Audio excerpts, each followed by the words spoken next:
Hey everybody, it's Chris. Today we are going to do a little bit different pour. We are going to do a feather kiss pour. So this is kind of a bit of a traveling ring pour, but the concept is that we're going to use the kiss pour to create the feather on the canvas. So working on a 12 by 16 today, I'm going to start by flooding it with my Artist Loft white acrylic paint. All the paints have been mixed with my pouring medium.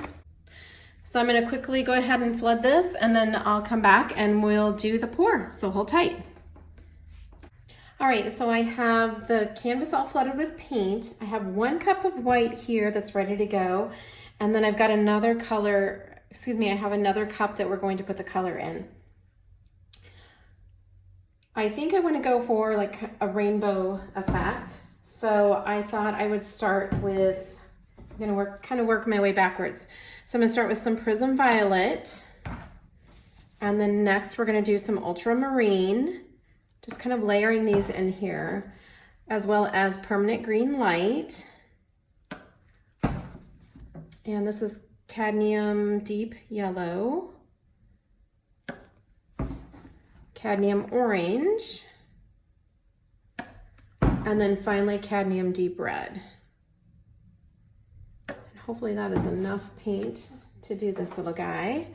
So let me set these to the side and get you back in view here of the canvas. Make sure I've got you centered. Okay, so I'm going to start with, we're going to start at the bottom and we're going to work our way up. So I want to start down here, and I want the paint to kiss each other as it goes down over and onto the canvas. And then I'm just going to kind of work my way up here.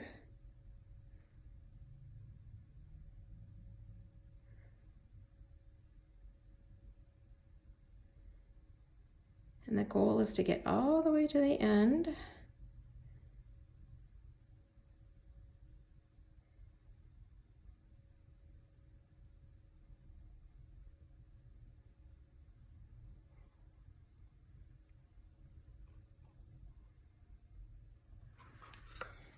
And there we go.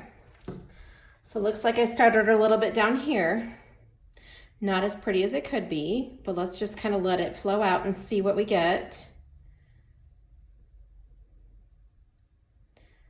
Because it's definitely spreading out a bit. So let's go ahead and let that spread a bit. I really love the colors here. I think down here where I put the yellow and the orange in, it got a little bit muddied, but I am going to swipe the palette knife down through, and that could help with this portion down here. And if nothing else, we could always tip some of it off of the end of the canvas if we really don't like it. Let me go ahead and torch that and see if we can get rid of some bubbles.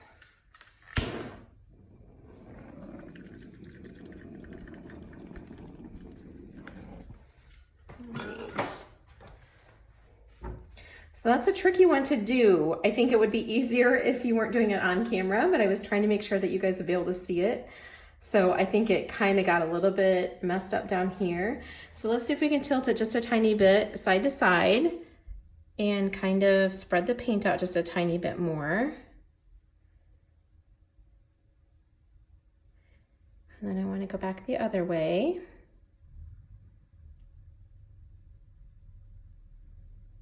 I would have liked for it to have been a little bit bigger there at the bottom. All right, so I'm going to take my palette knife and I'm just going to dip it into the white that I have over here on the side. Just to make sure I've got white in it. And then I'm just going to come down right through the center and see if we can get a little bit of a quill going here. And I think what I want to do is go just a tiny bit whiter with that, because I think it's going to kind of fill in. There we go, that's better.